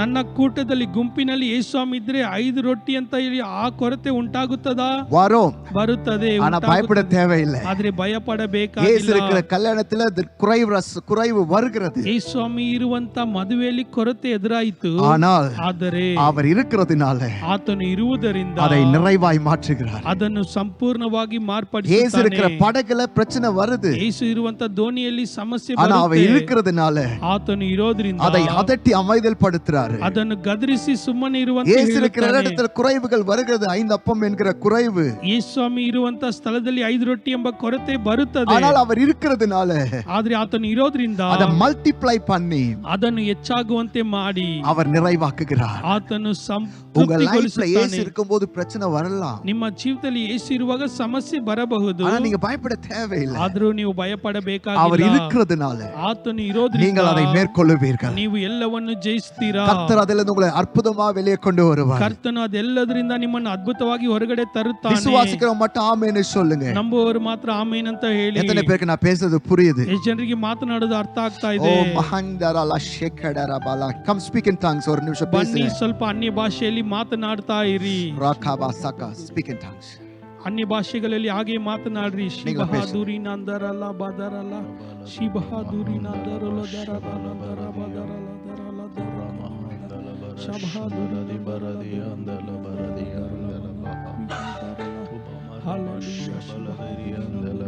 ಆಮೆನ್. ஹalleluya. ஹalleluya. அப்ப இயேசுவின் தாய். ಆಗ ಯೇಸುವಿನ ತಾಯಿ. கொஞ்சம் நான் வேகமா போக விரும்புறேன். ಇನ್ನು ಬೇಗವಾಗಿ ಹೋಗಲು ಬಯಸ್ತೇನೆ. Big subject. ಇದು ಒಂದು ದೊಡ್ಡ ಒಂದು ವಿಷಯ. இயேசுவின் தாய் இயேசுவிடத்துல வந்து சொல்றாங்க, ಯೇಸು ಸ್ವಾಮಿಯ ತಾಯಿ ಯೇಸು ಸ್ವಾಮಿ ಹತ್ರ ಬಂದು ಹೇಳ್ತಾರೆ, இவளுக்கு திராட்சை ரசம் இல்ல, ಇವರಿಗೆ ದ್ರಾಕ್ಷಾರಸವಿಲ್ಲ ಅಂತ, குறைவாயிடுச்சு. ಕೊರತೆ ಆಗಿದೆ ಅಂತಾರೆ. இயேசு சொல்றாரு, எனக்கு உனக்கு என்ன, என் வேலை இன்னும் வரல அப்படின்றாரு. ಅಮ್ಮ ನನ್ನ ಗೊಡವೆ ನಿನಗೇಕೆ, ನನ್ನ ಸಮಯವು ಇನ್ನೂ ಬಂದಿಲ್ಲ ಅಂತ ಹೇಳಿದ್ರು. ஆனா அந்த அம்மா அப்படியே போல. ಆ ತಾಯಿ ಹಾಗೆ ಹೋಗಲಿಲ್ಲ. வேலைக்காரங்களை பார்த்து சொல்றாங்க, ಕೆಲಸದವ್ರು ನೋಡಿ ಗಂದರು. 5ாம் வசனத்துல சொல்லப்படுகிறது, 5ನೇ ವಾಕ್ಯದಲ್ಲಿ ಹೀಗಿದೆ, அவருடைய தாய் வேலைக்காரரை நோக்கி, ಆತನ ತಾಯಿಯು ಕೆಲಸದವರಿಗೆ, அவர் உங்களுக்கு என்ன சொல்றாரோ அதன்படி செய்யுங்கள் என்றார். ಆತನು ನಿಮಗೆ ಏನನ್ನು ಹೇಳುವನೋ ಅದನ್ನು ಮಾಡಿರಿ ಅಂದಳು. வேலைக்கார பார்த்து சொல்றார், நீ போங்க அவர்கிட்ட போங்க. ಕೆಲಸದವರು ನೋಡಿ ಈಗ ಅಂದ್ರು, ನೀವು ಆತನ ಬಳಿಗೆ ಹೋಗಿ அவர் உங்களுக்கு என்ன சொல்றாரோ ಆತನು ಏನು ತಿಳಿಸುತ್ತಾನೋ அதை செஞ்சா போதும். ಅದರ ಪ್ರಕಾರ ಮಾಡಿದ್ರೆ ಸಾಕು. உங்க குறை நிறைவாகணுமா? ನಿಮ್ಮ ಕೊರತೆ ಸಂಪೂರ್ಣವಾಗಬೇಕಾ? உங்க வாழ்க்கை பிரகாசிக்கணுமா? ನಿಮ್ಮ ಜೀವಿತವು ಪ್ರಕಾಶಗೊಳಿಸಬೇಕಾ? உங்க ஜெபத்துக்கு பதில் வேணுமா? ನಿಮ್ಮ ಪ್ರಾರ್ಥನೆಗೆ ಸದುತ್ತರ ಬೇಕಾ? உங்க வாழ்க்கையில பிரேக் த்ரூ வேணுமா? ನಿಮ್ಮ ಜೀವಿತದಲ್ಲಿ ಒಂದು ಉಜ್ಜೀವನ உங்க ಬೇಕಾ? வாழ்க்கையில அவர் மகிமையை நீங்க பார்க்கணுமா? ನಿಮ್ಮ ಜೀವಿತದಲ್ಲಿ ಒಂದು ಮಹಿಮೆಯನ್ನು ನೋಡಬೇಕಾ? நீங்க செய்ய வேண்டியது ஒன்றே ஒன்றுதான். ನೀವು ಮಾಡಬೇಕಾದದ್ದು ಒಂದೇ ಒಂದೇ. அவர் உங்களுக்கு என்ன சொல்றாரோ அதை செய்யுங்க. ಆತ ನಿಮಗೆ ಏನನ್ನು ತಿಳಿಸುತ್ತಾನೋ ಅದನ್ನು ಮಾಡಿ. பக்கத்து வீட்டுக்காரங்க என்ன சொல்றாங்க அதை செய்யன்னு சொல்லல ஆண்டவர். ಪಕ್ಕದ ಮನೆಯವರು ಏನ್ ತಿಳಿಸ್ತಾರೋ ಅದನ್ನು ಮಾಡಿ ಅಂತ அந்த ಹೇಳ್ತಿಲ್ಲ. க்ளோஸ் ஃப்ரெண்ட் என்ன சொல்றாரு அதை செய்யன்னு ஆண்டவர் சொல்லல. ಆ ಒಂದು ಸ್ನೇಹಿತ ಏನ್ ಹೇಳ್ತಾನೋ ಅದನ್ನು ಮಾಡಿ ಅಂತ ತಿಳಿಸ್ತಾ ಇಲ್ಲ. அந்த கிளாஸ்மேட் என்ன சொல்றாரு அதை செய்ய சொல்லல. ನಿನ್ನ ಕ್ಲಾಸ್ಮೇಟ್ ಏನ್ ಹೇಳ್ತಾನೋ ಅದನ್ನು ಮಾಡು ಅಂತ ತಿಳಿಸ್ತಾ ಇಲ್ಲ. இயேசு என்ன சொல்றாரு அதை செய். ಆತನು ಯೇಸು ಸ್ವಾಮಿ ಏನನ್ನು ಹೇಳುತ್ತಾನೋ ಅದರ ಪ್ರಕಾರ ಮಾಡಿ. அங்கே அற்புதம் நடக்கும். ಅಲ್ಲಿ ಅದ್ಭುತ ನಡೆಯುತ್ತದೆ. ஆமென் சொல்லுங்க. ಒಂದು ಆಮೇನ್ ಅಂತ சோ ಹೇಳಿ இந்த ராத்திரி ஒரு தீர்மானம் பண்ணுங்க. ಇವತ್ತು ರಾತ್ರಿಯಲ್ಲಿ ತೀರ್ಮಾನ ಮಾಡಿ, அவர் சொல்றதை நான் செய்வேன். ಆತನು ಏನನ್ನು ತಿಳಿಸ್ತಾನೋ ಅದನ್ನು ಮಾಡುತ್ತೇನೆ. இன்னைக்கு ஒரு கமிட்மெண்ட் பண்ண போறோம். ಇವತ್ತೊಂದು ತೀರ್ಮಾನ ಮಾಡಲಿದ್ದೇವೆ. அவர் சொல்றதை நான் செய்ய போறேன். ಆತನು ಹೇಳುವುದನ್ನು ನಾನು ಮಾಡಲಿದ್ದೇನೆ. நீங்க அந்த கமிட்மெண்ட் எடுப்பீங்களா? ನೀವು ಆ ರೀತಿಯಾದ ಒಂದು ತೀರ್ಮಾನ ಮಾಡ್ತೀರಾ? இவங்க சொன்னது அவங்க சொன்னதெல்லாம் கேட்டது போதும். ಬೇರೆ ಜನರು ಹೇಳಿದೆಲ್ಲ ಸಾಕು, ಕೇಳಿದ್ದು ಸಾಕು. இன்னைக்கு இருந்து ಇವತ್ತಿಂದ அவர் என்ன சொல்றாரோ அது மட்டுமே கேட்போம். ಆತನು ಏನನ್ನು ತಿಳಿಸ್ತಾನೋ ಅಷ್ಟು ಮಾತ್ರ ನಾವು ಮಾಡೋಣ. இப்ப இயேசு சொல்றாரு, ಈಗ ಯೇಸು ಸ್ವಾಮಿ ಹೇಳ್ತಾರೆ, அந்த காலியான கர்ஜாடையில் தண்ணீரை நிரப்புங்க அப்படின்றாரு. ಆ ಖಾಲಿಯಾದ ಬುಟ್ಟಿಗಳಲ್ಲಿ ನೀರನ್ನು ತುಂಬಿಸಿರಿ ಅಂದನು. Fill the pots with water அப்படின்றாரு. ಆ ಇರುವಂತ ಮಡಕೆಗಳಲ್ಲಿ ನೀರನ್ನು ತುಂಬಿರಿ ಅಂತ ಹೇಳಿದನು. தண்ணி நிறைய அடையாளம் இருக்குதுங்க. ನೀರಿಗೆ ಬಹಳ ಗುರುತುಗಳಿದೆ. ஆனா இன்னைக்கு ராத்திரி ரெண்டு ஹைலைட் பண்ண விரும்புறேன். ಆದ್ರೆ ಇವತ್ತು ರಾತ್ರಿಯಲ್ಲಿ ಎರಡನ್ನು ತೋರಿಸಿಕೊಡಲು தண்ணி ಬಯಸ್ತೇನೆ. வசனத்துக்கு அடையாளமா இருக்குது. ನೀರು ವಾಕ್ಯಕ್ಕೆ ಆಧಾರವಾಗಿದೆ. தண்ணீர் பரிசுத்தாவியானவருக்கு அடையாளமா இருக்குது. ನೀರು ಪರಿಶುದ್ಧಾತ್ಮನಿಗೆ ಒಂದು ಗುರುತಾಗಿ ಕೂಡ ಇದೆ. ஆண்டவர் என்ன சொல்றாரு?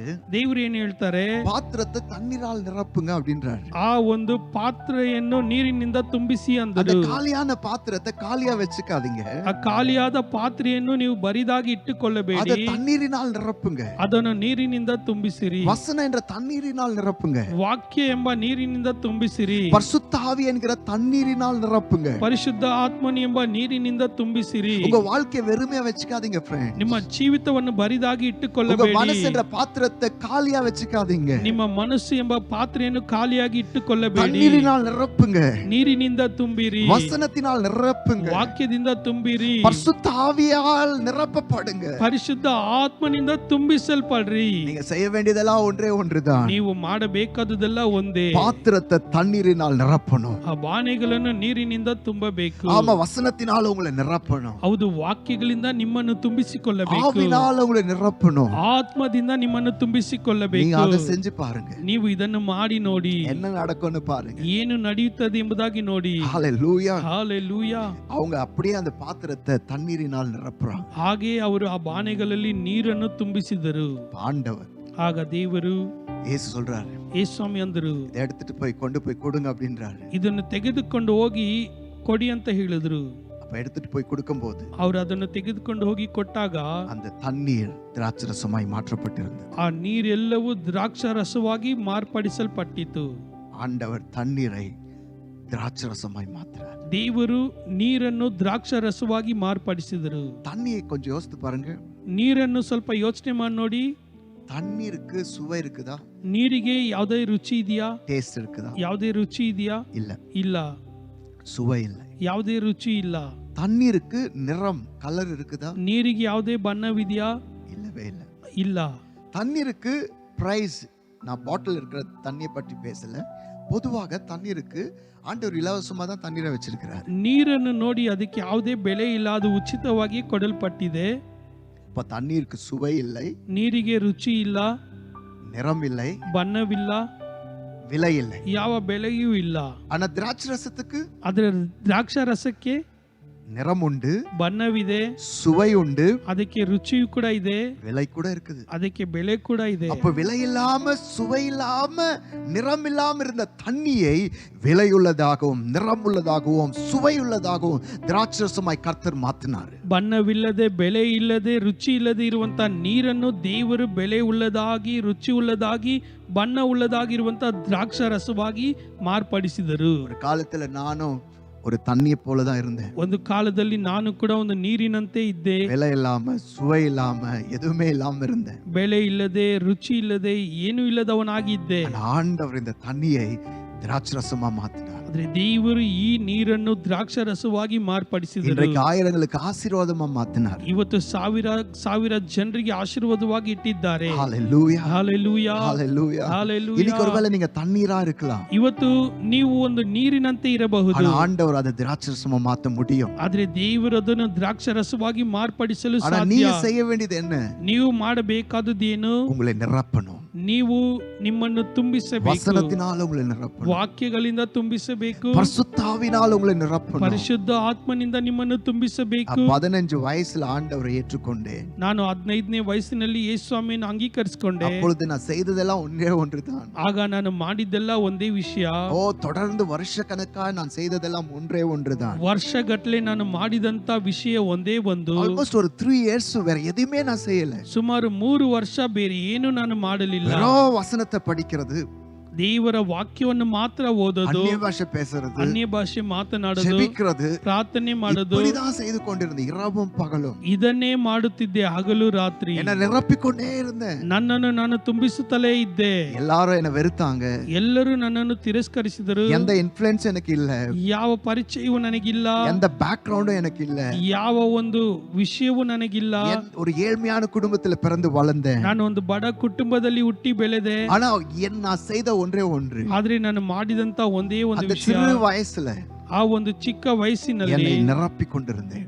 ನನ್ನನ್ನು ನಾನು ತುಂಬಿಸುತ್ತಲೇ ஆண்டவர் ಇದ್ದೆ. என்ன செஞ்சாரு? ದೇವರು ಏನ್ ಮಾಡಿದ್ರು? நிரப்பின இந்த தண்ணியை திராட்சரசமா மாத்திட்டாரு. ತುಂಬಿದಂತ ಈ ನೀರನ್ನು ದ್ರಾಕ್ಷ ರಸವಾಗಿ ಮಾರ್ಪಡಿಸಿದರು. நிரப்புறது உங்க வேலைங்க. ತುಂಬಿಸೋದು ನಿಮ್ಮ ಕೆಲಸ. உங்களை திராட்சரசமாய் மாற்றுகிறது அவர் வேலை. ನಿಮ್ಮನ್ನು ದ್ರಾಕ್ಷ ರಸವಾಗಿ ಮಾರ್ಪಡಿಸೋದು ಆತನ ಕೆಲಸ. இயேசுவின் நாமத்தில் இன்னைக்கு உங்களை பார்த்து நான் சொல்றேன். ಯೇಸುವಿನ ನಾಮದಲ್ಲಿ ನಿಮ್ಮನ್ನು ನೋಡಿ ಹೇಳ್ತೇನೆ, உங்க வாழ்க்கை திராட்சரசமாய் மாற்றுவதன் மூலமாக ನಿಮ್ಮ ಜೀವಿತವನ್ನು ದ್ರಾಕ್ಷ ರಸವಾಗಿ ಮಾರ್ಪಡಿಸೋದ್ರ ಮುಖಾಂತರ அவர் தன் மகிமையை வெளிப்படுத்த போகிறார். ಆತನು ಆತನ ಮಹಿಮೆಯನ್ನು ತೋರ್ಪಡಿಸಲಿದ್ದಾನೆ. வெளிப்படுத்த போகிறார். ತೋರ್ಪಡಿಸಲಿದ್ದಾನೆ. எல்லாம் ஆமென் சொல்லுங்க. ಎಲ್ಲರೂ ಆಮೆನ್ ಅಂತ ಹೇಳಿ. ஹalleluya. Hallelujah. I feel in my என்னுடைய ஸ்பிரிட்ல நான் அப்படி ஃபீல் பண்றேன். ಇದು ನನ್ನ ಆತ್ಮದಲ್ಲಿ ನಾನು ಅನುಭವಿಸ್ತಾ ಇದ್ದೇನೆ. அடுத்த டியூஸ்டே, ಮುಂದಿನ ಮಂಗಳವಾರ, அடுத்த டியூஸ்டேஸ் லைவ்ல நம்ம ஒன்னு செய்ய போறோம். ಮುಂದಿನ ಮಂಗಳವಾರದ ಕಾರ್ಯಕ್ರಮದಲ್ಲಿ ಒಂದು ವಿಷಯ ಮಾಡಲಿದ್ದೇವೆ. மேக்ஸிமம் டைம் ஜெப குறிப்புகளுக்காக நம்ம ஜெபிக்க போறோம். ಹೆಚ್ಚಾಗಿ ಪ್ರಾರ್ಥನಾಂಶಗಳಿಗೋಸ್ಕರ ಪ್ರಾರ್ಥನೆ ಮಾಡಲಿದ್ದೇವೆ. ಪ್ರಾಫೆಟಿಕಾ நம்ம ஜெபம் பண்ணி ஜனங்களுக்கு தீர்க்கதரிசனம் சொல்லி ஜெபிக்க போகிறோம். ಪ್ರವಾದನೆಯಾಗಿ ಪ್ರಾರ್ಥನೆ ಮಾಡಿ ಜನರಿಗೆ ಪ್ರವಾದನೆ ತಿಳಿಸಲಿದ್ದೇವೆ. So next week will be a different week. ಮುಂದಿನ ವಾರ ವ್ಯತ್ಯಾಸದ ವಾರವಾಗಿರುತ್ತದೆ. ஜெபத்துல ஸ்பெண்ட் பண்ண போறோம். ನಾವು ಪ್ರಾರ್ಥನೆಯಲ್ಲಿ ಕಲಿಯಲಿದ್ದೇವೆ. ஒவ்வொரு ஜெப விண்ணத்துக்கும் நான் ஜெபிக்க போறேன். ನಿಮ್ಮೆಲ್ಲ ಪ್ರಾರ್ಥನಾ ಮನವಿಗೂ ಪ್ರಾರ್ಥನೆ ಮಾಡಲಿದ್ದೇನೆ. கர்த்தர் பேசுறத உங்களோடு நான் பேச போறேன். ಕರ್ತನು ಮಾತನಾಡೋದು ನಿಮಗೆ ತಿಳಿಸಲಿದ್ದೇನೆ. ಸ್ಪಿರಿಟ್ அப்படி ಫೀಲ್ ಆಗುது, நான் அதை செய்யணும்னு தோணுது. ನನ್ನ ಆತ್ಮದಲ್ಲಿ ಇದನ್ನು ಮಾಡಬೇಕೆಂಬುದಾಗಿ ಅನುಭವ ಆಗುತ್ತಾ ಅದ ಇದೆ. ವರ ವಾರத்தில் நம்ம அதை செய்ய போறோம். ಮುಂದಿನ ವಾರ ಅದನ್ನು ಮಾಡಲಿದ್ದೇವೆ. ஆண்டவர் தண்ணீரை திராட்சரசமாய் மாற்றி தன் மகிமையை வெளிப்படுத்துறார். ದೇವರು ನೀರನ್ನು ದ್ರಾಕ್ಷರಸವಾಗಿ ಮಾರ್ಪಡಿಸಿ ಆತನ ಮಹಿಮೆಯನ್ನು ತೋರ್ಪಡಿಸಿದನು. ಆರಾಧನೆಗೆ ನೀ ಯೋಗ್ಯನೇ, ನನ್ ಸ್ತುತಿಗೆ ಪಾತ್ರನೇ. ಆರಾಧನೆಗೆ ನೀ ಯೋಗ್ಯನೇ, ನನ್ ಸ್ತುತಿಗೆ ಪಾತ್ರನೇ. ಪರಿಶುದ್ಧನೇ ಪರಿಶುದ್ಧನೇ ನಿನ್ನನ್ನಾರಾಧಿಸುವೆ. ಸರ್ವಶಕ್ತನೇ ಸರ್ವವ್ಯಾಪಿಯೇ ನಿನ್ನನ್ನಾರಾಧಿಸುವೆ. ಪರಿಶುದ್ಧನೇ ನಿನ್ನನ್ನಾರಾಧಿಸುವೆ. ಸರ್ವಶಕ್ತನೇ ಸರ್ವವ್ಯಾಪಿಯೇ ನಿನ್ನನ್ನಾರಾಧಿಸುವೆ. ಆರಾಧನೆಗೆ ನೀ ಯೋಗ್ಯನೇ, ನನ್ ಸ್ತುತಿಗೆ ಪಾತ್ರನೇ. ಆರಾಧನೆಗೆ ನೀ ಯೋಗ್ಯನೇ, நன் ஸ்துதிகே பாத்திரனே. கரங்களை உயர்த்தி சொல்லுங்க. பரிசுத்தனே நின்ன ஆராதிசுவே, சர்வசக்தனே சர்வவியாபியே நின்ன ஆராதிசுவே. பரிசுத்தனே பரிசுத்தனே நின்ன ஆராதிசுவே, சர்வசக்தனே சர்வவியாபியே நின்ன ஆராதிசுவே. தண்ணீரை திராட்சரசமாய் மாற்றுவதன் மூலமாக, ನೀರನ್ನು ದ್ರಾಕ್ಷಾರಸವಾಗಿ ಮಾರ್ಪಡಿಸುವುದರ ಮುಖಾಂತರ அவர் தன் மகிமையை வெளிப்படுத்துகிறார். ಆತನು ತನ್ನ ಮಹಿಮೆಯನ್ನು ತೋರ್ಪಡಿಸಿದನು. உங்க வாழ்க்கையை மாற்றுகிறதன் மூலமாக, ನಿಮ್ಮ ಜೀವಿತವನ್ನು ಮಾರ್ಪಡಿಸುವುದರ ಮುಖಾಂತರ கர்த்தர் தன் மகிமையை இந்த பூமியில வெளிப்படுத்த போறார். ಕರ್ತನು ತನ್ನ ಮಹಿಮೆಯನ್ನು ಈ ಭೂಮಿಯಲ್ಲಿ ತೋರ್ಪಡಿಸಲಿದ್ದಾನೆ. நான் ஆரம்பத்திலே சொன்னது போல, ನಾನು ಆರಂಭದಲ್ಲಿ ತಿಳಿಸಿದ ಪ್ರಕಾರ இன்றைக்கும் அவர் மாற்றுகிறார். ಈ ದಿವಸದಲ್ಲೂ ಕೂಡ ಆತನು ಬದಲಾಯಿಸಲು ಶಕ್ತನಾಗಿದ್ದಾನೆ. தண்ணீரை திராட்சரசமாய் மாற்றினது மட்டும் கிடையாது, ನೀರನ್ನು ದ್ರಾಕ್ಷಾರಸವಾಗಿ ಮಾರ್ಪಡಿಸಿದ್ದು ಮಾತ್ರವಲ್ಲದೆ உங்கள் துக்கங்களை சந்தோஷமாய் மாற்றுவார். ನಿಮ್ಮೆಲ್ಲ ದುಃಖಗಳನ್ನು ಸಂತೋಷವಾಗಿ ಮಾರ್ಪಡಿಸುತ್ತಾನೆ. வியாதிஸ்தர்களை சுகவீனர்களாய் மாற்றுவார். ಕಾಯಿಲೆಯಿಂದ ಇರುವವರನ್ನು ಆರೋಗ್ಯವಂತರಾಗಿ ಮಾರ್ಪಡಿಸುತ್ತಾನೆ. தரித்திரர்களை ஐஸ்வர்யவான்களாய் மாற்றுவார். ದಾರಿದ್ರ್ಯರನ್ನು ಐಶ್ವರ್ಯವಂತರಾಗಿ ಮಾರ್ಪಡಿಸುತ್ತಾನೆ. கடனாளிகளை கடன் கொடுக்கிறவர்களாய் மாற்றுவார். ಸಾಲದಿಂದ ಇರುವವರನ್ನು ಸಾಲ ಕೊಡುವವರಾಗಿ ಮಾರ್ಪಡಿಸುತ್ತಾನೆ. துன்மார்க்கர்களை நீதிமான்களாய் மாற்றுவார். ದುಷ್ಟರನ್ನು ನೀತಿವಂತರಾಗಿ ಮಾರ್ಪಡಿಸುತ್ತಾನೆ. இருளை வெளிச்சமாய் மாற்றுவார். ಕತ್ತಲೆಯನ್ನು ಬೆಳಕಾಗಿ ಮಾರ್ಪಡಿಸುತ್ತಾನೆ. பலவீனர்களை பலமுள்ளவர்களாய் மாற்றுவார். ಬಲಹೀನರನ್ನು ಬಲ ಉಳ್ಳವರಾಗಿ ಮಾರ್ಪಡಿಸುತ್ತಾನೆ. பேதைகளை ஞானிகளாய் மாற்றுவார். ಬುದ್ಧಿಹೀನರನ್ನು ಜ್ಞಾನಿಗಳಾಗಿ ಮಾರ್ಪಡಿಸುತ್ತಾನೆ. சூழ்நிலைகளை மாற்றுவார். ಎಲ್ಲಾ ಸ್ಥಿತಿಗಳನ್ನು இயேசு ಬದಲಾಯಿಸುತ್ತಾನೆ. இன்றைக்கும் மாற்றுகிறவர். ಯೇಸು ಇಂದಿಗೂ ಬದಲಾಯಿಸುವಾತನು. நீங்க செய்ய வேண்டியதெல்லாம் உங்களை வசனத்தினால் ஆவினால் நிரப்பிக்கொள்ளுங்க. ನೀವು ಮಾಡಬೇಕಾದುದೆಲ್ಲ ವಾಕ್ಯದಿಂದ ದೇವರ ಆತ್ಮದಿಂದ ನಿಮ್ಮನ್ನು அவர் ತುಂಬಿಸಿಕೊಳ್ಳಿರಿ. சொல்றதை செய்யுங்க. ಆತನು ಏನನ್ನು ತಿಳಿಸುತ್ತಾನೋ ಅದನ್ನು ಮಾಡಿರಿ. சிம்பிள். ಸುಲಭ. அவர் சொல்றதை செய்யுங்க. ಆತನು ತಿಳಿಸುವುದನ್ನು ಮಾಡಿ உங்களை வசனத்தில ஆவியில நிரப்பிக்கொள்ளுங்க. ನಿಮ್ಮನ್ನು ವಾಕ್ಯದಿಂದಲೂ ದೇವರ ಆತ್ಮನಿಂದಲೂ ತುಂಬಿಸಿಕೊಳ್ಳ್ರಿ. உங்களை மாற்றுகிறது அவர் வேலை. ನಿಮ್ಮನ್ನು ಬದಲಾಯಿಸುವುದು ಆತನ ಕೆಲಸ. அவர் மகிமை வெளிப்படுத்துவார். ಆತನು ಆತನ ಮಹಿಮೆಯನ್ನು என்னோட ತೋರ್ಪಡಿಸುತ್ತಾನೆ. விசுவாசிக்கு அப்படியே ஜெபத்துல வாங்க. ನನ್ನ ಜೊತೆಯಲ್ಲಿ ನಂಬುವವರು ನೀವು ಪ್ರಾರ್ಥನೆಯಲ್ಲಿ ಹಾಗೆ ಬನ್ನಿ. இப்போ நான் ஜெபிக்க போகிறேன். ಈಗ ಪ್ರಾರ್ಥನೆ ಮಾಡಲಿದ್ದೇನೆ. கர்த்தருடைய கரம் உங்களை மாற்ற போகிறது. ದೇವರ ಹಸ್ತವು ನಿಮ್ಮನ್ನು ಬದಲಾಯಿಸಲಿದೆ. just believe பண்ணுங்க. ಇದನ್ನು ನೀವು ನಂಬಿರಿ. தண்ணியே திராட்சை ரசமா மாற்றினவர் ನೀರನ್ನೇ ದ್ರಾಕ್ಷರಸವಾಗಿ ಮಾರ್ಪಡಿಸಿದ ಆತನು என் வாழ்க்கையில எல்லாத்தையும் மாற்றுவார். ನನ್ನ ಜೀವಿತದಲ್ಲಿ ಎಲ್ಲವನ್ನು ಬದಲಾಯಿಸುತ್ತಾನೆ. அந்த faithக்கு வந்துருங்க. ಆ ಒಂದು ನಂಬಿಕೆಗೆ ಬನ್ನಿ. தேங்க்ஸ் சொல்ல ஆரம்பிங்க. ಕೃತಜ್ಞತೆ ಹೇಳಲು ಪ್ರಾರಂಭಿಸಿ. தேங்க்ஸ் சொல்ல ஆரம்பிங்க. ಕೃತಜ್ಞತೆ ಹೇಳಲು நான் இப்ப ಪ್ರಾರಂಭಿಸಿ. ஜெபிக்க போகிறேன். ನಾನು ಪ್ರಾರ್ಥನೆ ಮಾಡಲಿದ್ದೇನೆ. என்னோட விசுவாசமா ஜெபம் பண்ணுங்க. ನನ್ನ ಜೊತೆಯಲ್ಲಿ ನಂಬಿಕೆಯಿಂದ ನೀವು ಕೂಡ ಪ್ರಾರ್ಥನೆ ಮಾಡಿ. நம்ம லைவ்ல தான் இருக்கிறோம் அப்படின்னு சும்மா இருக்காதீங்க. ಹೌದು, ನೇರ ಪ್ರಸಾರದಲ್ಲಿ ಇದ್ದೇವೆ ಅಂತ ಹೇಳಿ ಸುಮ್ಮನೆ ಇರಬೇಡಿ. நீங்க வாயை திறந்து ஜெபிக்க ஆரம்பிங்க. ನೀವು ಬಾಯಿ ತೆರೆದು ಪ್ರಾರ್ಥನೆ ಮಾಡೋದಕ್ಕೆ ಪ್ರಾರಂಭಿಸಿರಿ. கர்த்தர் மாற்றுவார். ಕರ್ತನು ಬದಲಾಯಿಸುತ್ತಾನೆ. ஜெபிப்போமா? ಪ್ರಾರ್ಥನೆ ಮಾಡೋಣವಾ? இயேசுவின் நாமத்தினால் ಯೇಸುವಿನ ನಾಮದಲ್ಲಿ பிதாவே உம்முடைய பிள்ளைகளுக்காக நான் ஜெபிக்கிறேன். ತಂದೆಯೇ, ನಿಮ್ಮ ಮಕ್ಕಳಿಗೋಸ್ಕರ ಪ್ರಾರ್ಥನೆ ಮಾಡ್ತೇನೆ. நீர் அன்றைக்கு மட்டும் தண்ணீரை திராட்சரசமாய் மாற்றவில்லை. ದೇವರೇ, ನೀವು ಅಂದಿಗೂ ಮಾತ್ರ ನೀರನ್ನು ದ್ರಾಕ್ಷರಸವಾಗಿ ಮಾಡಲಿಲ್ಲ. இன்றைக்கும் நீர் காரியங்களை மாற்றுகிறவர். ಇಂದಿಗೂ ಕೂಡ ನೀವು ಕಾರ್ಯಗಳನ್ನು ಬದಲಾಯಿಸಲು ಶಕ್ತನು. இந்த லைவ்ல என்னோடு இணைந்து ஜெபிக்கிற ஒவ்வொருத்தருக்காக நான் ஜெபிக்கிறேன். ಈ ನೇರ ಪ್ರಸಾರದಲ್ಲಿ ನನ್ನ ಜೊತೆ ಸೇರಿ ಪ್ರಾರ್ಥನೆ ಮಾಡುವ ಎಲ್ಲರಿಗೋಸ್ಕರ ಪ್ರಾರ್ಥಿಸುತ್ತೇನೆ. ஒவ்வொரு குடும்பங்களுக்காக நான் ஜெபிக்கிறேன். ಪ್ರತಿಯೊಂದು ಕುಟುಂಬಗಳಿಗೋಸ್ಕರ ಪ್ರಾರ್ಥನೆ ಮಾಡುತ್ತೇನೆ. அவர்கள் சூழ்நிலைகள் இந்த ராத்திரி மாற்றப்படட்டும். ಅವರೆಲ್ಲ ಸ್ಥಿತಿಗಳು ಈ ರಾತ್ರಿಯಲ್ಲಿ ಬದಲಾವಣೆಗೊಳ್ಳಲಿ. மூன்றாவது நாளில் அற்புதத்தை செய்தீரே. ಮೂರನೆಯ ದಿವಸದಲ್ಲಿ ನೀವು ಅದ್ಭುತವನ್ನು ಮಾಡಿದ್ದೀರಾ. இது மூன்றாவது நாள். ಈ ದಿವಸ ಮೂರನೇ ದಿವಸ. செவ்வாய்க்கிழமை மூன்றாவது நாள். ಈ ಮಂಗಳವಾರ ಮೂರನೇ ದಿವಸ. கானாவூர் கல்யாணத்தில் அற்புதம் செய்தீரே. ಕಾನಾ ಊರಿನ ಮದುವೆಯಲ್ಲಿ ಅದ್ಭುತ ಮಾಡಿದ್ದೀರಾ. இந்த ராத்திரி ஒவ்வொரு திருமண வாழ்க்கையிலும் அற்புதம் ಈ செய்வீராக. ರಾತ್ರಿಯಲ್ಲಿ ಪ್ರತಿಯೊಂದು ವೈವಾಹಿಕ ವೈವಾಹಿಕ ಜೀವಿತದಲ್ಲೂ ಅದ್ಭುತ ಮಾಡಿ ஒவ்வொரு குடும்ப வாழ்க்கையிலும் அற்புதம் செய்வீராக. ಪ್ರತಿಯೊಂದು ಕುಟುಂಬ ಜೀವಿತಗಳಲ್ಲೂ ಅದ್ಭುತವನ್ನು ಮಾಡಿ இயேசுவின் நாமத்தில் அற்புதம் நடப்பதாக. ಯೇಸುವಿನ ನಾಮದಲ್ಲಿ ಅದ್ಭುತ ನಡೆಯಲಿ. அவன் வாழ்க்கையில என்ன குறைவு இருந்தாலும் ಅವರ ಜೀವಿತದಲ್ಲಿ ಏನೇ ಕೊರತೆಗಳು ಇದ್ದರೂ நிறைவானது வரும்போது குறைவு ஒளிந்து போகும் என்று சொன்னது போல ಸಂಪೂರ್ಣವಾದವುಗಳು ಬರುವಾಗ ಕೊರತೆಗಳು ನೀಗಿ ಹೋಗುತ್ತದೆ ಅಂತ இப்போது ತಿಳಿಸಿದ எல்லா ಪ್ರಕಾರ குறைவும் அது மகிமையினால் நிறைவாக்கப்படட்டும். ಈಗ ಎಲ್ಲಾ ಕೊರತೆಗಳು ನಿಮ್ಮ ಮಹಿಮೆಯಲ್ಲಿ ಸಂಪೂರ್ಣಗೊಳ್ಳಲಿ. ஆண்டவரே, நேரத்தை ஒதுக்கி ದೇವರೇ ಸಮಯವನ್ನು ದೇವರೇ ಬದಿಗಿಟ್ಟು டியூஸ்டே ஒவ்வொரு வாரமும் எங்களோடு இணைஞ்சு இந்த லைவ்ல இணைந்திருக்கிற என் பிள்ளைகளுக்காக நான் ஜெபிக்கிறேன். ಪ್ರತಿ ಮಂಗಳವಾರ ದೇವರೇ ನೇರ ಪ್ರಸಾರ ಕಾರ್ಯಕ್ರಮದಲ್ಲಿ ಭಾಗವಹಿಸುವ ಎಲ್ಲ ಮಕ್ಕಳಿಗೋಸ್ಕರ ಪ್ರಾರ್ಥನೆ ಮಾಡುತ್ತೇನೆ. நம்பிக்கையோடு இணைஞ்சிருக்கிறாங்க ஆண்டவரே. ದೇವರೇ ಅವರು ನಂಬಿಕೆಯಿಂದ இந்த ಭಾಗವಹಿಸಿದ್ದಾರೆ. லைவ் மூலமா எனக்கு ஒரு நன்மை கிடைக்கும்னு நம்பிக்கையா வந்திருக்காங்கப்பா. ಈ ನೇರ ಪ್ರಸಾರ ಮುಖಾಂತರ ನನಗೆ ಒಂದು ಒಳಿತು ಸಿಗುತ್ತದೆ ಎಂಬ ನಂಬಿಕೆಯಿಂದ ಬಂದಿದ್ದಾರೆ. இப்போது அவருடைய நம்பிக்கை வீண் போகாதபடிக்கு ದೇವರೇ ಈಗ ಅವರ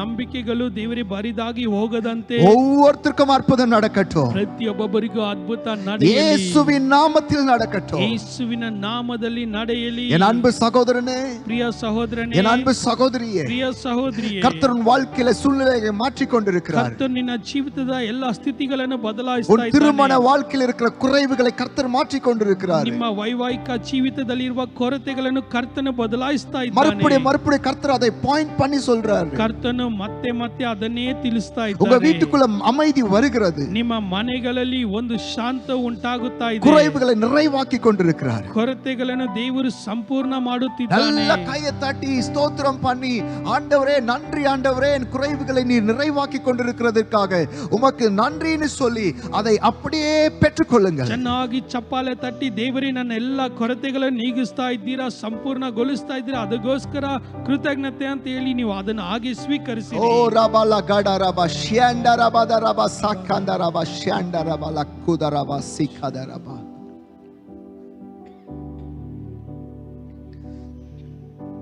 நீர் அப்படி செய்து விட்டதுக்காக ஸ்தோத்திரம் ஆண்டவரே. ನೀವು ಹಾಗೆ ಮಾಡಿದಗೋಸ್ಕರ ಸ್ತೋತ್ರ ಅಪ್ಪ. In Jesus name. ಯೇಸುವಿನ ನಾಮದಲ್ಲಿ Amen. ಆಮೆನ್. Amen. ಆಮೆನ್. இந்த பிரசன்னத்துல அந்த ஆவியானவர் நமக்கு செய்த அற்புதங்களுக்காக நன்றி செலுத்திக் கொண்டே ಈ ಪ್ರಸನ್ನತೆಯಲ್ಲಿ ದೇವರಾತ್ಮನು ಮಾಡಿದ ಅದ್ಭುತಗೋಸ್ಕರ ಕೃತಜ್ಞತೆ ತಿಳಿಸುತ್ತಲೇ நம்முடைய சீட் விதையை இந்த ஊழியத்துல விதைப்போம். ನಮ್ಮ ಒಂದು ಬಿತ್ತನೆಯನ್ನು ಈ ಸೇವೆಯಲ್ಲಿ ಬಿತ್ತೋಣ. ஆமா, ಹೌದು.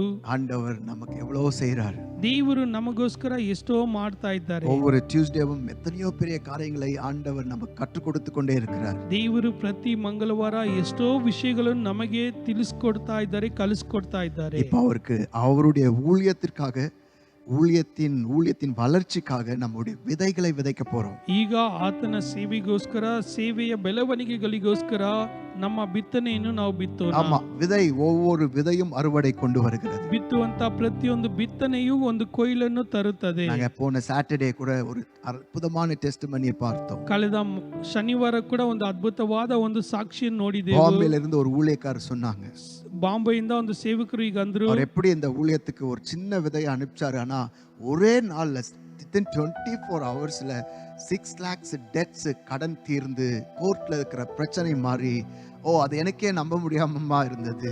அந்த வீடியோ இருக்கிறது, போன சாட்டர்டே ஹீலிங் மீட்டிங்ல நீங்க அதை பார்க்கலாம்.